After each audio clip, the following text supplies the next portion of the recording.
Hi, this is my home. Growing up in regional Queensland, I knew little about Indigenous Australians. I knew little about their culture, languages, people, or their beliefs. I learnt a lot when I moved to Alice Springs in 2017. Alice Springs is home to the local Arrernte people. Arrernte Country is shaped by mountain ranges, waterholes, and natural, untouched landscapes.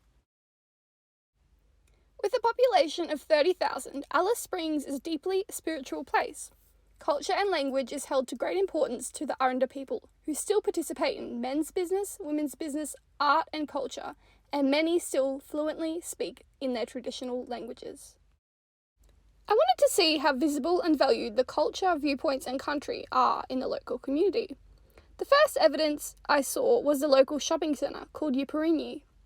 Yuparinyi is an Arrernte word that means caterpillar.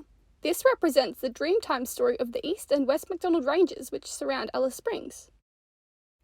Next, I noticed that there were many local art galleries and shops displaying and selling Indigenous artworks.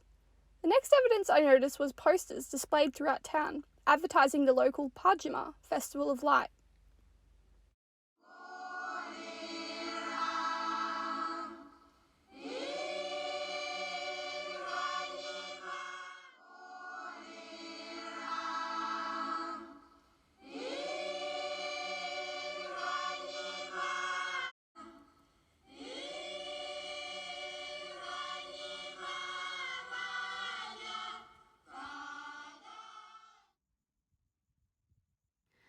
Recently, a popular hiking spot known as Mount Gillen was closed to the public.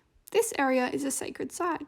The Arrernte people have expressed the sacredness and importance of this site for several years. However, it was only closed in March this year. I thought it was positive to see the viewpoints and culture of the Arrernte people being respected and considered.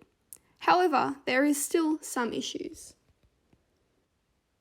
A statue of an explorer, John McDouall Stewart, is a contentious point in the community. John McDouall Stewart was involved in the colonisation of Alice Springs, and the Arrernte people have expressed that they find the statue racist, disrespectful and triggering. Locals have been pushing for its removal for many years, however it still remains. Indigenous Australians' culture, perspectives and views are visible in Alice Springs, but there is still a long way to go before Alice Springs can be considered a socially just society. In the Northern Territory, incarceration rates of Indigenous people are the highest in Australia. Indigenous Australians are 14 to 15 times more likely to be incarcerated than non-Indigenous Australians. A socially just situation is one that offers equal opportunities, rights and accessibility to resources for all.